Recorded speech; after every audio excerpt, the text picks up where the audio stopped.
Before me, the undersigned Assistant District Attorney of Harris County, Texas. This day appeared the undersigned affiant under oath says that he has good reason to believe and does believe that in Harris County, Texas, Tavares Lamont Taylor, heretofore on or about March 9th of 2022, did then and there unlawfully, intentionally, and knowingly threatened hereafter styled the compliant, a person with whom the defendant had a dating relationship, intimate body injury by using and exhibiting a weapon, namely a firearm. They're almost a year after Lil Reese pled guilty to this actual charge. Here comes now the state of Texas by and through the undersigned Assistant District Attorney and shows the court here for 11th day of January of 2023, the defendant hereby entered a plea of guilty for second-degree felony offense, aggravated assault of a family member, in the court after hearing the evidence introduced and hereby finding that it substantiates the defendant's guilt, deferring entering adjudication of guilt, and place the defendant under the terms and conditions of community supervision for a period of 4 years in the accordance of Article 42A of the Texas Code of Criminal Procedure. Now, as far as his criminal history, they have everything that happened with Lil Reese in the state of Texas. September 30th, he was charged for unlawfully commit the criminal offense of evading arrest or detention. A couple of weeks before that, September 13th in 2024, he was arrested for family violence, impeding breathing with prior family violence conviction. He also was arrested on April 27th in the Harris County, state of Texas. Tavares Taylor hereby styled the defendant did then and there unlawfully commit criminal offense of assault to a family member. The state also further showed that the defendant and there violate terms of conditions for the community supervisor by committing the offense against the state of Texas on and about June 6th of 2024 in Harris County. Tavares Taylor hereby styled the defendant did then and there unlawfully commit criminal offense of violation of the offense of a protective order. So once he went to jail in 2022 for the girlfriend or baby mama or whoever she is, he got in trouble because he was around the baby mama. Here's the footage of him getting arrested for the violation of that protective order. Sometimes that's not even once the state of Texas get involved. You understand what I'm saying? Once you made that first outcry and when he went to jail for that first outcry, and once they released him and whatever the condition was, then that is final.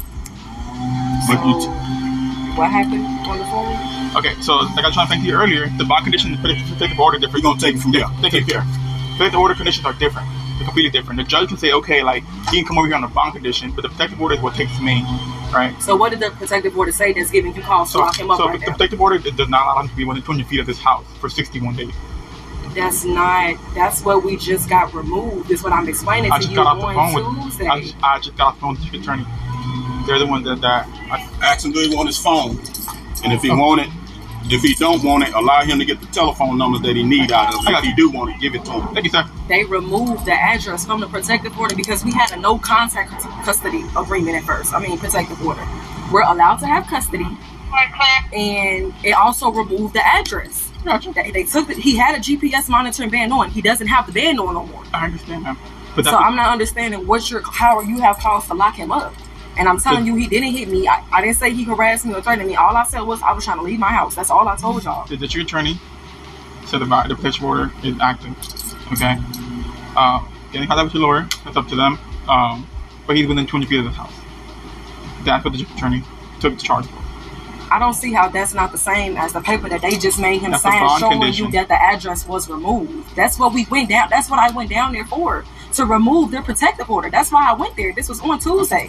That's the paper that they gave him. He probably signed something more than that, but the protective order was removed on Tuesday, and we were allowed to have contact. I was in the court, the district attorney, the man that's over his case is in the court, and his lawyer were all present. We were all there together at the same time.